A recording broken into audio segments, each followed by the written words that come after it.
బ్రాహ్మణ సమాజం అనేది చక్కగా ఉన్నది అనంటే అప్పుడు ఈ ధర్మం అనేది క్షేమంగా ఉంటుంది, చక్కగా ఉంటుంది, ప్రవర్ధమానంగా ఉంటుంది అనేది ఇక్కడ మనం తెలుసుకోవాల్సినటువంటి విషయం.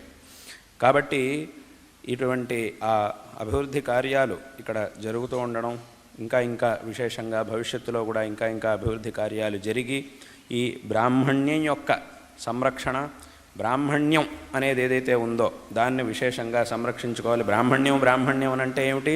అసలైనటువంటి బ్రాహ్మణ్యం ఒకటి ఉన్నది. ఇవాళ రోజున బ్రాహ్మణ్యం పేరుతో జరిగే అపప్రచారాలు వేరున్నాయి. ఆ బ్రాహ్మణ్యం కాదు, దాని గురించి చెప్పట్లేదు. అసలైనటువంటి బ్రాహ్మణ్యం అంటే ఏమిటి? సమస్త లోకం యొక్క క్షేమాన్ని కోరుకుంటూ ఎన్నో త్యాగాలను చేసి ఎంతో ఆచారంతో నిష్ఠతో చేయవలసినటువంటి అనుష్ఠానాలు, ఇవన్నీ అధ్యయనాలు ఇవన్నీ ఉన్నాయి.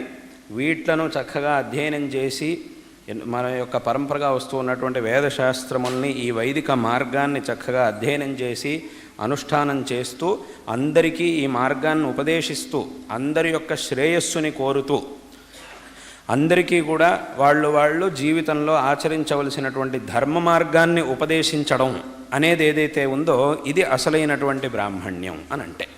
ఇక్కడ ఆ అనుష్ఠాన శక్తి, అలాగే అధ్యయన బలం, అలాగే ఇంకొకళ్ళకి చేయవలసినటువంటి మార్గదర్శనం. అందుకే షట్కర్మలు అని విశేషంగా బ్రాహ్మణుడికి చెప్పారు శాస్త్రంలో. అధ్యయనం, అధ్యాపనం ఇత్యాదులన్నింటినీ కూడా యజనం, యాజనం, దానం, ప్రతిగ్రహం అనేటటువంటి విషయాల్ని శాస్త్రంలో 6 కర్మల్ని చెప్పారు. అందులోనూ ఇంకో విశేషం ఏం చెప్పారు అనంటే ఈ 6టిని చేసేటటువంటి వాడిని విప్రుడు అని అంటారు. అందులోనూ ఈ 3 విభాగాలు ఏవైతే ఉన్నాయో, యజనం, యాజనం, ముందు అధ్యయనం, అధ్యాపనం, యజనం, యాజనం, దానం, ప్రతిగ్రహం, ఈ 3 విభాగాల్లోనూ రెండవది ఏదైతే ఉందో అది ఐచ్ఛికం. అంటే సామాన్యంగా అట్లా ఇక్కడ చెప్పినటువంటిది ఐచ్ఛికంగా ఉండేది. కానీ మొదటిది మాత్రం తప్పకుండా చేయాల్సింది, ఎట్టి పరిస్థితుల్లోనూ వదిలిపెట్టడానికి వీల్లేదు అనేది శాస్త్రం మనకి చెబుతూ ఉన్నది.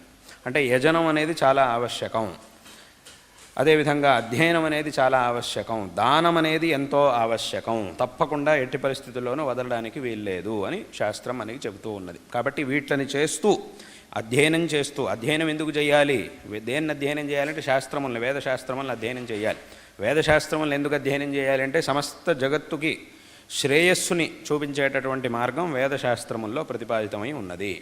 కాబట్టి ఆ వేదశాస్త్రముల నుంచే ఆ జ్ఞానాన్ని పొంది అందరూ కూడా ప్రపంచంలో ఉండేటటువంటి ప్రజలందరికీ కూడా సరైనటువంటి మార్గాన్ని చూపించి వాళ్ళ జీవితాన్ని సార్థకం పరుచుకోవడానికి కావలసినటువంటి ఉపదేశాన్ని, మార్గదర్శనాన్ని చేయవలసినటువంటి బాధ్యత బ్రాహ్మణుడికి ఉన్నది. కాబట్టి ఈ అధ్యయనం అనేది ఎంతో ఆవశ్యకం. అదేవిధంగా ఇక్కడ దైవికమైనటువంటి శక్తి, ఈ అనుష్ఠానాదులతో మనం పొందేటటువంటి శక్తి అనేది ఏదైతే ఉందో ఇది కూడా చాలా ముఖ్యమైనటువంటిది. కాబట్టి దానికి కావలసినటువంటి అనుష్ఠానం, అదేవిధంగా మనం చేస్తున్నటువంటి అనుష్ఠానం, అధ్యయనం ఇవన్నీ కూడా ఫలితాన్ని ఇవ్వాలి, సఫలం అవ్వాలి అని అంటే దీనికి ఆచారం అనేది చాలా ముఖ్యం. ఆచారము, సంప్రదాయ పరిపాలన అనేటటువంటిది చాలా ముఖ్యం.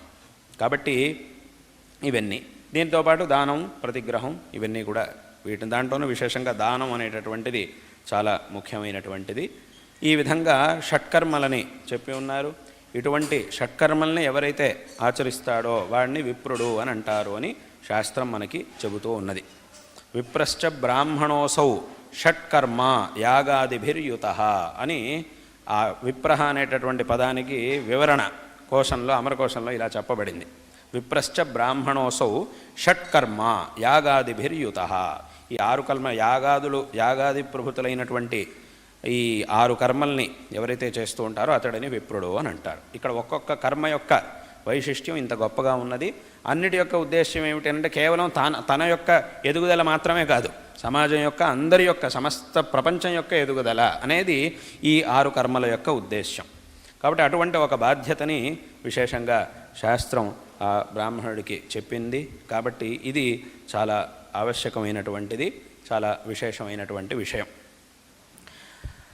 ఇక్కడ మనం ఇంకొక విషయాన్ని గమనించాలి. ఏమిటి అనంటే పరంపరగా మనం ఏ అనుష్ఠానాన్ని చేసినా కూడా, అందుకే శాస్త్రంలో ఒక మాట ఏమిటి అనంటే మనం ఏ ఆచరణని చేసినా, ఏ పూజని చేసినా, ఏ హోమాన్ని చేసినా, ఏ అనుష్ఠానం చేసినా, ఏ పుణ్యకార్యం చేసినా కూడా చివరికి చెప్పేటటువంటి మాట ఏమిటి అనంటే ఏదో దేవుడా నేను మాత్రమే బాగుండాలి, నా పరివారం మాత్రమే బాగుండాలి అని చెప్పట్లేదు.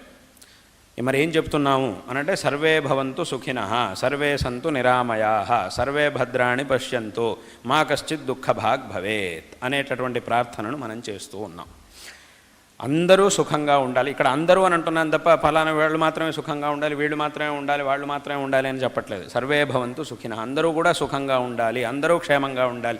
ఏ పూజని చేసినా, ఏ అనుష్ఠానం చేసినా చివరికి చెప్పేటటువంటి మాట ఇది. ఇది ఒక సంప్రదాయంగా పరంపరగా వచ్చింది. కాబట్టి అందరూ కూడా బాగుండాలి అనేటటువంటి ఉద్దేశ్యంతోనే ఈ యజ్ఞయాగాదుల్ని, పూజాదుల్ని, అనుష్ఠానాదుల్ని వీటన్నిటిని కూడా చేయడం. అంటే వీటన్నిటినీ చేయడం ద్వారా మనకి ఏ ఫలితం అయితే వస్తోందో ఆ ఫలితం అనేది కేవలం నా ఒక్కడికి మాత్రమే పరిమితం కాకుండా ఆ ఫలితం ద్వారా మనకి లభించేటటువంటి శ్రేయస్సు ఏదైతే ఉందో అది అందరికీ కూడా లభించుగాక, సమస్త ప్రపంచానికి యావన్మందికి ఇది లభించుగాక అనేటటువంటి భావన ఈ శ్లోకంలో ఉన్నది. కాబట్టి ఇటువంటి భావనతో అంటే అందరి యొక్క శ్రేయస్సుని కోరుతూ చెప్పేటటువంటి శ్లోకం ఇది. కాబట్టి ఈ కర్మానుష్ఠానం ద్వారా ఏ పుణ్యమైతే నాకు సంప్రాప్తిచ్చిందో, ఏ పుణ్యమైతే ఉత్పత్తి అయి ఉన్నదో ఈ పుణ్యం యొక్క ప్రాప్తి అందరికీ కూడా కలుగ్గాక, అందరికీ లభించి అందరికీ మంచి జరుగుగాక అనేటటువంటి భావనతో శాస్త్రములు ఈ అనుష్ఠానాదుల్ని చెయ్యాలి అని మనకి చెబుతూ ఉన్నాయి. కాబట్టి ఇటువంటి సంకల్పంతో, ఇటువంటి భావనతో చేయవలసినటువంటి ఈ యజ్ఞయాగాదుల్ని ఇవన్నీ కూడా శాస్త్రములు మనకి చెబుతూ ఉన్నాయి. కాబట్టి ఇదంతా ఎందుకు చెప్పొచ్చాను అనంటే విశేషంగా ఆ బ్రాహ్మణ్యం, బ్రాహ్మణ సమాజం అనేది చక్కగా క్షేమంగా ఉన్నప్పుడు, అదేవిధంగా ఆ బ్రాహ్మణ్యం యొక్క సంరక్షణ అంటే ఈ అనుష్ఠానాదులు, అధ్యయనం, అనుష్ఠానం ఇత్యాదులన్నీ కూడా చక్కగా జరిగినప్పుడు తద్వారా సమస్త ప్రపంచానికి కూడా క్షేమం చేకూరుతుంది అనేటటువంటి విషయంలో ఏమాత్రం సందేహం లేదు. కాబట్టి ఈ విధంగా దీన్ని విశేషంగా అందరూ కూడా తెలుసుకొని మనకి పరంపరగా ఆచరిస్తూ వచ్చినటువంటి ఆ కర్మల్ని, ఆ అనుష్ఠానాదుల్ని విశేషంగా చేసి కృతార్థులు కావాలి అనేటటువంటి విషయాన్ని అందరూ కూడా తెలుసుకోవాలి. చాలామంది ఏమడుగుతూ ఉంటారు అనంటే ఈ అధ్యయనము, ఈ కర్మలు, ఈ జపాలు ఇవన్నీ చేస్తే ఏమొస్తుందండి, దాని బదులు ఇంకేదో చేస్తే హాయిగా ఏదో డబ్బులు వస్తాయి, అదొస్తాయి, ఇది వస్తాయి కదా, ఏదో ఆస్తిపాస్తులు సంపాదించుకోవచ్చు కదా అని చాలామంది అనుకుంటూ ఉంటారు. ఇదంతా చేస్తే ఏమొస్తుందండి అని చాలామంది అడుగుతూ, ఏం దొరుకుతుంది మాకు అని చాలామంది అనుకుంటూ ఉంటారు. కానీ ఇక్కడ మనం తెలుసుకోవాల్సిన విషయం ఏమిటంటే శాస్త్రం ఇక్కడ ఏం చెప్తోంది అనంటే ఇవన్నీ చేస్తే మాకేం దొరుకుతుంది అని ఆలోచించడం మానేసి ఇవన్నీ చేసే అవకాశం మాకు దొరికింది ఈ జన్మలో అని మాత్రమే మనం ఆలోచించాలి అని శాస్త్రం చెప్తోంది. ఎందుకు అనంటే ఎప్పటి వరకైతే మనిషి ప్రయోజనాన్ని అపేక్షిస్తూనే ఉంటాడో అప్పటి వరకు వాడికి ఎంత ప్రయోజనం దొరికినా కూడా ఇంకా వాడికి సంతృప్తి అనేది ఉండదు. ఎంత ఇచ్చినా కూడా నాకు కావాలి కావాలి కావాలి అని అనుకుంటూ ఉన్నంతకాలం ఎంత ఇచ్చినా కూడా వాడికి సంతృప్తి అనేది కలగదు. ఎంత ఇచ్చినా, ఎన్ని ఆస్తిపాస్తులు ఇచ్చినా కూడా ఇంకా వాడికి సంతృప్తి కలగదు. ఇంకా ఏదో కావాలి, ఇంకా ఏదో కావాలి, ఇంకా ఏదో కావాలి అంటూనే ఉంటాడు. మొత్తం భూమండలం మొత్తాన్ని వాడి పేరుని రాసిచ్చినా కూడా దాని గురించి వాడు ఆలోచించాడు. ఏం చేస్తాడంటే అదేమిటండి ఒట్టి భూమిని మాత్రమే నా పేరు